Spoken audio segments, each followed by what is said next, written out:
let's commit ourselves to them.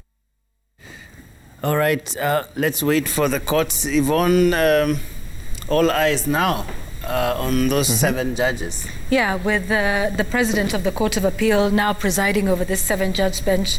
And these judges have some extensive legal experience, with many of them starting out in the legal profession in the early 80s. I think Lady Justice Hannah Okwengu is one of the oldest in the profession, having started in the year 1979, but many of them having close to 40 years experience in that field, and having presided over a number of cases of a constitutional nature. There have been many, and so, you know, they come heavy with some serious CVs. I think Justice Hannah Okwengu, you know, having a record, by April 2020, she had delivered 57 judgments and rulings of the Court of Appeal via video link. You know, so these are just some of the issues that are there. They have ruled, for example, on you know, the nomination process of the Chief Justice earlier this month, and this is just, you know, sort of all of them put together. Many will remember in 2010, Justice Msinga, on that decision, finding that the President had acted unconstitutionally when nominating individuals for key public offices, including that of the AG. And there have been many, including nullifying the election of 2 MPs, where Justice Msinga was the presiding judge. That was, I think, in the High Court of Kisii. So there have been a number of those issues, including even, you know, the one which came up during the vetting of now Chief Justice Martha Koome, when they ruled, you know, past official hours on the matter of returning officers. So these are judges, yes, Fatuma Sichale, that's correct. So these are judges of no mean repute. And I think, just to echo on what Linus had said, you know, at the beginning, seeing as the High Court had raised such serious constitutional issues, this is not a judgment in a decision that each of these 7 will make lightly. I believe in one of the recent conferences that were had in the legal profession, I believe it was Professor PLO who said, you know, the judges' reputations are based on the jurisprudence that they set, based on their judgments, based on their verdicts, rather than on, you know, the politics, the gender, and a number of other issues. And so they are very well aware that a lot of what they will be doing here will be seminal judgments, will be matters that will be referred to for years to come. And so it'll be interesting to see then how they decide on what the High Court did, some of the decisions that they made, which, you know, had far-reaching implications on the Constitution, on the process of amending the very supreme document. If many remember Justice Odunga taking us through the history of Constitution, making an amendment in the country. So whatever judgment they make, either, you know, to uphold or to, you know, or otherwise, will really be something they know. All eyes will be on these 7 judges. Yvonne, and what is interesting, you talk about the caliber of judges that the 7 who have been appointed. I was also reading about when they were admitted to the role of advocates. Lady Justice Nambuye, 1977, over 40 years. Right. You talked about Hannah Okwengu. She joined in 1983. The President of the Court of Appeal was admitted to the role of advocates. That's Justice Musinga in 1988. Yeah. And then Fatma Sichale in 1983.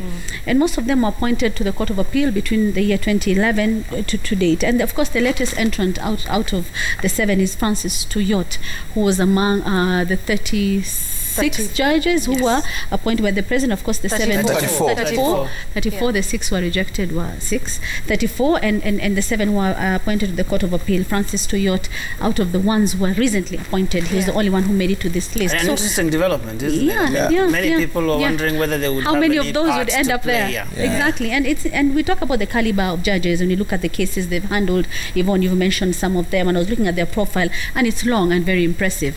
I don't know if that really matters to people when they look at them listening to the cases, but Linus mentioned it. He said, look at them and said, "Uni anti-government, amani pro-establishment, or this and that."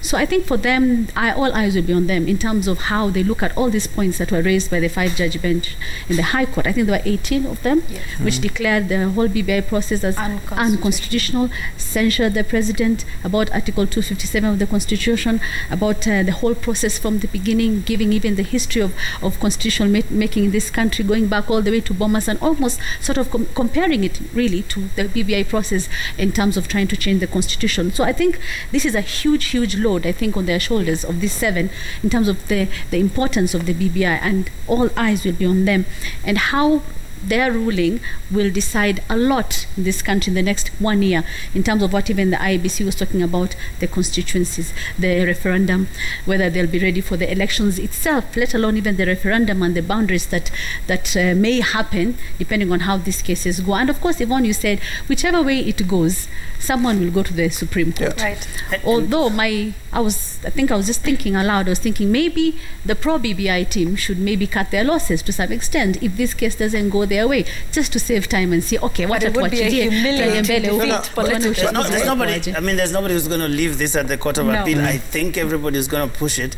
But Francis, even as you come in, I think the thing that makes this task even more Herculean for this team, if they were to overturn, for example, what the High Court did, is the fact that the High Court bench raised very many issues. They raised 17 issues, I think, and had 18 decisions. And each one of them on its own has the net effects of, coming to the same conclusion that this whole BBI thing shouldn't have been there and they cannot stand in law. And that is going to be quite interesting to see how they knock down, if that is what they would do, all the 17, 18 issues to come to the conclusion that actually this judgment wasn't sound. But I mean, anything can happen. The law, we are often told, is very clear, and that's hardly ever the case. It will also largely depend on the quality of presentations by both parties. Right. For people who love such things, Monday to Friday will be a very interesting period. For people who relish legal contests. It will be epic. Yeah. It will be epic. And you speak to lawyers across the parties, they tell you they are preparing their best in terms of submissions, written and the oral presentations that they will be making before the 7 judges. First of all, Monday, the judges will have to deal with the application by Charles Kanjama, who wants to be included in the process. And then from Tuesday to Friday will be the submissions proper by the respondents and the applicants in the appeal. What will be interesting is what both sets of lawyers will be telling the judges insofar as questioning the judgment of the 5 judges of the High Court. When you listen to the applicants, that is the pro-BBI lawyers as well as IEBC, first they're questioning whether who initiated the popular initiative process to amend the Constitution. Is it the President, as the 5 judges told us, or is it the task force chaired by, the National Secretariat chaired by Dennis Waweru and Junet Mohammed? That will be a fundamental question to be argued, and it will be interesting to hear how the judges rule on that. And number 2, are there articles in the Constitution that cannot be amended? You remember the judges' verdict on basic structure doctrine. It will be interesting to hear what the Court of Appeal judges will say. And thirdly, whether IEBC, as currently constituted with 3 commissioners, had the capacity to verify the signatures as was according to the judgment that was rendered by the 5 judges. So it will be epic. And I think it will also be interesting for us from a media point of view, televising these proceedings so that Kenyans also engage with the proceedings and understand what is happening. And luckily, by the end of it, people have formed an opinion about what they had. Though now eventually we leave it to the 7 judges to tell us what was the merit or demerits of the arguments that were made. So interesting times next week. I really think we need to move on, because that pre-season window that we talked about is open. And I think we'll start with the Deputy President. He was speaking somewhere in West Pokot, and he spoke about UDA. Sisi nataka kuambia my friends, sisi tuko masaa na tuko rada na tuko chonjo. tuko na chama ya mahasla. Chama ya mahasla inaitwa nini? Ati inaitwa nini? Ati inaitwa nini? UDA. UDA. UDA. All right, so we will not talk about masks here for a moment, Linus, but a very interesting thing. I mean, the DP coming out really for the first time to say UDA is a party. I mean, for a long time, I think it's been said here and there. People associated with him have identified with the party at some point. He's only been associated with UDA, but for the first time, he's coming out and saying, hey, tuko chonjo, tuko rada. This is our thing. And that marks the formal start to his 2022 campaigns, and the vehicle is very clear. It is UDA, the party that he has finally stepped out to declare his association with. And this comes after weeks of a lot of political pressure. Talk of the coalition arrangement between Jubilee and ODM definitely makes it impossible for him to consider a future within Jubilee. And this typically happens in election years. It has come a bit early this time because we still have about 13 months to go. In 2002, I do remember when there was a KANU NDP merger that then turned problematic because of the choice of candidate by President Daniel Arap Moi. And what Raila Odinga, the former NDP leader at the time and Minister for Energy, did was basically to come up with a new wing within the new KANU, and there was talk of rainbow. And what he one day did in Kibra is he said, Nyayo wakicheza, rainbow itakuwa chama. Yes. Yeah. Rainbow will become a political party. And I think this is what William Ruto was doing this time, only that he did it with a real political party.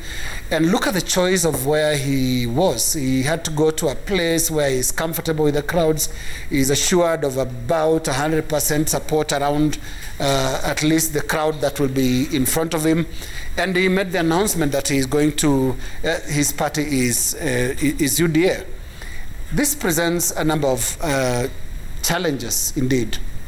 And the Registrar of Political Parties sat here earlier with Yvonne. And one of the issues that basically will be questioned, and this has been put to even constitutional lawyers, is what then does this mean when a sitting vice president, deputy president, elected on a Jubilee party ticket, shifts allegiance to another political party? But that's a discussion that we want to see how it plays out. It's definitely going to emerge somewhere up the road. Yeah, I think for me, it's this takes me back to pre-2017, because in 2013 it was a coalition agreement between Jubilee Party and URP. And then in the lead up to 2017 election, there was the call to merge all of these parties, which would presumably have been easier for whoever would have wanted to succeed President Uhuru Kenyatta from within to have control of one party, one vehicle.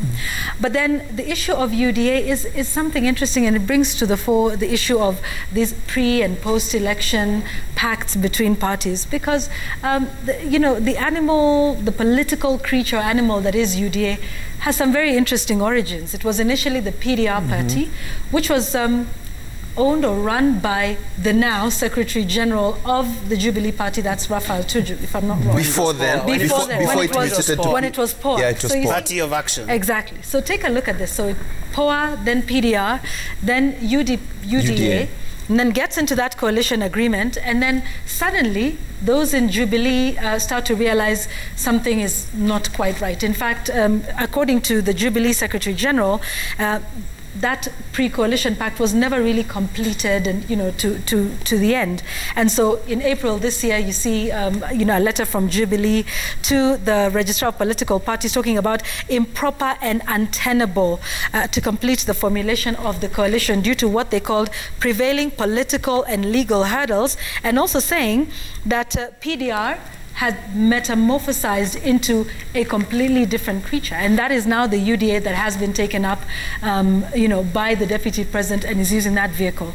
And so for me, the Deputy President now, openly aligning himself with this just speaks to, once again, the absurdity of our politics, from POA to PDR to UDA, which has a pre-election pact with Jubilee, and then they fall out, and then there's UDA. And I mean, it's definitely, hard to keep up. But what is for sure is that Jubilee will not be fielding, or will they, a candidate again in 2022, as is typical of our politics, where these political parties are just but vehicles for special purpose vehicles. Yvonne, don't forget that recently, I think it's in the past week, that the Secretary General of Jubilee said there could be a Jubilee ODM merger or collision of sorts. Not could be, it's being worked on. Actually, that soundbite is there. Okay, we can listen to that soundbite from the two Secretary Generals of Jubilee and ODM.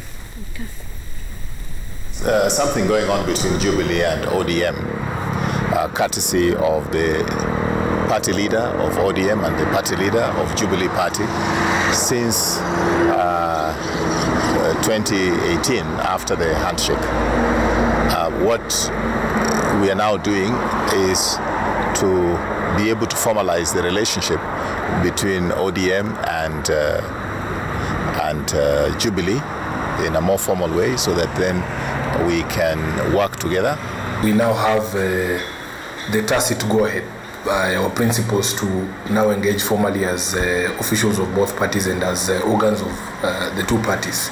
To now take what we see as a natural next step in the relationship that has existed between the two political parties since our two principals shook hands in 2018. This looks very interesting to me. It's like history repeating itself. Because, of course, the Jubilee chairman is Uhuru Kenyatta and the ODM leader is Raila Odinga. It reminds me during the independence struggle when Mzee Jomo Kenyatta and Jaramogi Oginga Odinga came together to form KANU to remove KADU. In fact, they formed KANU, and then there was an election in May of 1963, if I'm not mistaken, which KANU won. And our politics is ethnic, kuna ukabila pale. So it was two communities, the Luo and the Kikuyu, coming together, and they won. And this was not the first time. We saw it again in 2002. Remember, Mwai Kibaki was the Kikuyu kingpin at the time, and then we had Raila Odinga, who they joined together. I think at the time Raila Odinga had what was the party that he had? LDP, yes, LDP. The LDP party. And they won. So whenever we have these two communities coming together, usually it spells good things. They win the elections and they have the numbers. I'm not saying that that's what's going to happen on 9th of August 2022, but it has happened before. Now, if this committee that's been formed, that was mentioned there, actually does come out with modalities of how this would work, this will be the second time where we'll have a coalition being formed a long time to elections. A year is not a long time in other places, but for us here in Kenya, when we form our coalitions 3 months or 2 months to the election, this one is longer. It will be a year long. But then we have seen in the past year-long coalitions that are formed along to the elections don't work. I'm giving an example of the KANU NDP merger in 2002. It was formed, if I'm not mistaken, 18th March is 2002. It was 8 months and 12 days to the general elections. But 4 months to the elections, ikasambaratika ikavunjika, and people moved to and formed NAC and they won. And what was the reason why Oli Sambaratika? And Linus mentioned it, because they could not agree on one presidential candidate at that time. Yeah, politics is a game of interests. Interest in the sense that all of them, those who form one coalition or the other, form that coalition with the mindset or with the sole interest of winning power. And so it's a coalition of forces and interests vis-a-vis another coalition of interests and forces. So that's political antagonism, if you may like it. What I see being worked on here is more or less similar to what we saw in 2002. You know, that big coalition, a super alliance of sorts. If you listened to the sentiments expressed during the Requiem Mass for the late Game MP Jacoyo Midio, you had very reconciliatory sentiments from ODM MPs in the presence of Kalonzo Musyoka, the Wiper leader, and Musalia Mudavadi, the ANC leader. And you could see the sense in terms of the realization that probably, work together and probably win. If not, if you go different ways, you lose. Charity Ngilu has repeated that twice, during Kalembe Ndile's burial and at State House during the Ukambani leadership delegation. The push for the leaders to coalesce in something similar to what we saw in 2002, a NAC kind of a coalition. But now the headache normally is who, they will join, yes, but who will be the presidential candidate and who will be the running mate in such a scenario. And in the event BBI does not pass, because BBI had proposed some extra 3 positions, Prime Minister, 2 Deputy Prime Ministers. If it does not pass, if there is no time to do that referendum before 2022, you remain with 2 positions, the presidential candidate and the running mate. And here you have an array of leaders who are presidential hopefuls. So who sits back for who? And you had the Kalonzo Rai Latif last week about a promise in the coalition agreement in 2007, the NASA coalition agreement, where ODM was presenting a candidate. And the argument now is that since ODM did not win, or NASA did not win, then probably ODM should front a candidate once more. So it's a coalition of interests. The headache will be who becomes the presidential candidate. But you can see the interest, the desire is to capture power. Just to talk about the issue of trust in those coalition agreements and that all-important question that you're talking about, who runs. Let's listen to, I think, Kalonzo Musyoka, who's the Wiper Party leader, talking about exactly that issue. This is all about trust and who does what, who takes which position, and, what were the promises made during the last time and going into that, even as there seems to be some attempt at reviving what seems to me to be a dead horse when it comes to NAC and NASA and that coalition. Let's listen to Kalonzo on the breach of trust in the parties. If you have breach of trust, ni kama mke na bwana wakikosana and you find your partner in the act, caught in the act, inakuwa breach of trust mbaya sana. We are trying to see going forward kama viongozi wa Kenya hii, and I want to be there and I want to be held on account. What I say is what I will leave tomorrow. Siwezi nikasema maneno leo hapa na kesho nigeuke niseme mengine. Yeah, and like Francis, you said, that issue of trust really boils down to who will be the candidate for that. But pre-election coalitions, before LK comes in, this is a question of pre-election coalitions and post-election coalitions. You remember the 2002 MOU story that certain things that were promised before the election were not fulfilled. So now, how do you go about it this time? Do you hammer a pre-election deal and you're sharing before the hunt? Yeah. We are going. Know whether you we're going to hunt, but in the event we get it, this will be your portion. This will be my portion. So you go there with the anticipation that you will get it. The question of trust is fundamental. And when you have 6, 7 presidential hopefuls in one basket, either they agree to forego their ambitions, or a scenario where if one gets it and the other doesn't get it, either they decamp to the other team or they decide to vie on their own and then hammer a post-election deal and maybe a runoff. And it also sounds really complicated, Joe. I just wanted to add, what happens now, this constant, re-evaluation and evolution of that. If you take a look at the one that, happened between PDR and Jubilee, which is now UDA, remember it was in the run-up to the 2017 elections, and the reason that Jubilee sought out PDR was they were looking to strengthen their numbers in areas like West Pokot, Wajir, where, you know, there's, you know, clan-guided democracy. And, you know, that is what led to some of the senators we have, Senator Dulo, the woman rep for Wajir, Fatma Gedi, who both got it on a PDR ticket. So now here we have PDR metamorphosized into UDA. So these are, you know, elected officials who will now start to reevaluate their positions, reposition themselves for 2022, and that is the nature of these, you know, political parties. But see, for as long as we have the same kind of politicians that we have, I mean, unless someone gives them an all expenses paid cruise to around the world for the next 6 months as we fix our politics, and they come back and they have to wait and see how it's going.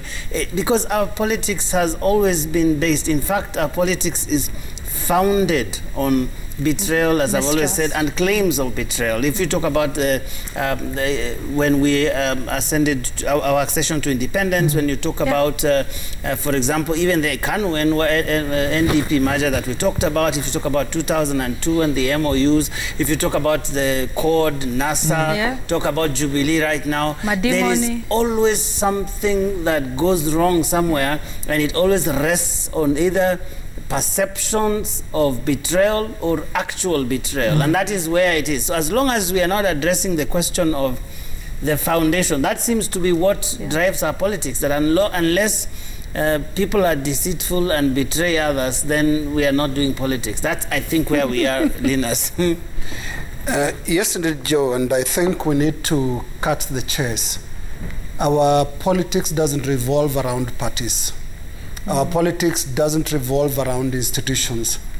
Our politics revolves around individuals and tribes. Forget about interests, it's about tribes. Tribes only come in as the aid of these individuals. Because when we talk of the parties that we keep mentioning, whether it's UDA, whether it's ODM, whether it's Jubilee, and myriad other parties that we do have, the fact that positions keep changing is in itself an illustration of our contempt for institutionalism. When was the last time you had a party conducting decent primaries where you elect your party officials or even presidential candidates or even aspirants or candidates for other seats? Because our system, our political party system, has never taken off. And when you look at our history, we are basically, really, an aspiring two-party system country. From the time of Kadu and KANU, we've had those two streams. And our politicians have always been oscillating between the two. What we are seeing now, the impending coalition between Jubilee and ODM, is essentially a return of KANU of the 60s that saw the leaders from central Kenya and those of Nyanza, especially Luo Nyanza, working together to form a political vehicle. And that's what we are seeing a return to. And then we had Kadu. Kadu always stood for interest of the small communities that feared the big ones. If you fear the Kikuyu and the Luo, then you would be in Kadu. And that's how President Daniel Arap Moi, former president, got together with Ngala in the coast, got together with Masinda Muliro in the western Kenya side to form Kadu. And it ran on the platform of we cannot be overrun by the, by the big tribes. Now, come to the presidential politics. Tribe has always been also a factor. And you know, as President Uhuru Kenyatta himself admitted the other day, the presidency has been rotating or oscillating between these two communities, the Kalenjin and the Kikuyu. Let me talk tribal a bit and just place the three tribes that have been at the center of power politics in the country. And power politics means, you know, close to State House or influencing who becomes and who doesn't become president and who doesn't form government. When you look at the Kikuyu community, Luo community and the Kalenjin community, and let me step back and also look at it as an outsider, tribal speaking. from small communities, what you watch is you see that the power vehicle is a two-seater and can only take two at a time. Yeah. So it doesn't seem to accommodate the three at a go. That's the strangest thing about our politics. Because in 2002, when Mwai Kibaki now worked with Raila Odinga, what it meant was KANU, which was supported by the Rift Valley Kalenjin community, was in the opposition. And then come 2013, when the Kalenjin community got together with the Kikuyu, who stepped out? The Luo had to be out of the game. We have to look at it this way because it matters. That's how the politics is being played. Tribe is a factor in our politics, and right now, what is happening in the rickshaw of power is the driver and co-driver seat being, there's a swap there right now, which is why UDA is sounding like KADU way back in 1963 now. Interesting. Francis, just a random thought. I mean, I've had people ask, how is it that all the other parties in Jubilee were dissolved except PDR? Interesting, because at the time PDR was being reconstituted. It was being reconstituted for certain reasons, as you explained.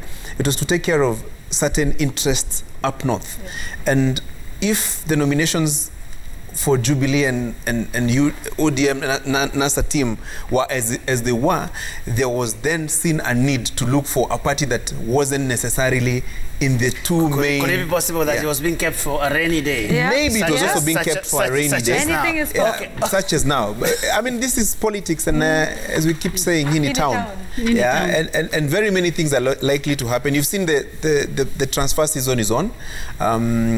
The woman rep for Kiambu, the MP for Subukia, the MP for Nakuru Town East have left Kieleweke and joined the Tanga axis, wamevuka sakafu.